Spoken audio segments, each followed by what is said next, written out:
চাচা রে, আমাদের এই দেশে আর থাকা যাবে না। তার কি হয়েছে? এই দেশে থাকলে আমাদের না খেয়ে মরতে হবে। তাই এই আখুরে রাজার মুখ দেখলে আমাদের অন্য প্রাণী কিছুই ছুটবে না রে চাচা। চলো ভাগ্য, এই রাজ্য ছেড়ে চলে যাও। চল চাচা। কি রাজা, তোমরা রাজনীতিতে কোথায় যাচ্ছ? উজির সাহেব, আমরা এই রাজ্য ছেড়ে অন্য রাজ্যে চলে যাচ্ছি। এই আখুরি রাজার মুখ দেখলে আমাদের পেটে অন্য পানি কিছুই জুটে না। তাই আমরা সংকল্প করেছি এই রাজ্য ছেড়ে অন্য রাজ্যে চলে যাব। হয়েছে দেখুন উজির সাহেব, হাজার বিলাসপুরের জনগণ এই রাজ্য ছেড়ে অন্য রাজ্যে চলে যাচ্ছে। তাই জাহাপাড়াকে নিন্দা আট ঘুরে বলে নিন্দা করছে, আট ঘুরে বলে নিন্দা করছে। এই দুনিয়ায় তুমি আর কাউকে রাত ঘুরা করে রেখো না, কাউকে রাত ঘুরা করে রেখো না, কাউকে রাত ঘুরা করে রেখো না।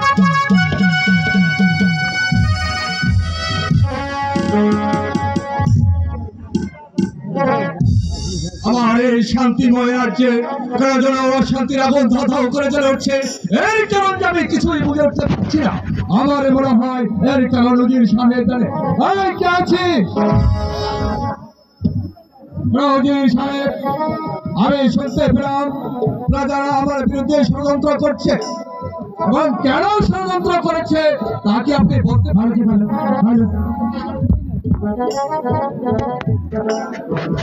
জাহাপনা, আজ আমি কিছুই বলতে পারি না। উজির সাহেব,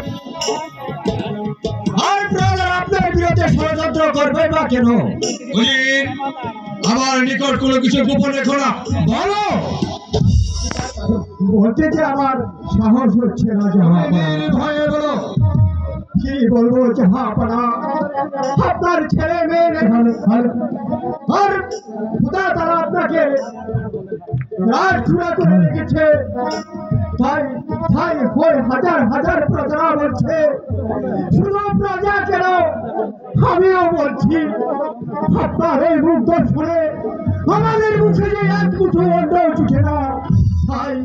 তাই আমরা সংকল্প করেছি, ওই আপনার এই রাজ্য ছেড়ে আমরা অন্য রাজ্যে চলে যাব। সাহেব, আবার অন্য প্রতিপালিত হয়ে আবার সম্মুখে দাঁড়িয়ে এই কথা বলতে তোমার সাহস হলো কি করে? ছেড়ে যাবো না, আপনি তো আমার ভয়, তোমাকে আমি ভয় দিয়েছি। যাও, তুমি এই মুহূর্তে এই রাজ্য ছেড়ে বেরিয়ে যাও, আমি তোমার মুখ দেখতে চাই না। তাই যাচ্ছি জাহাপনা, আমি তাই যাচ্ছি।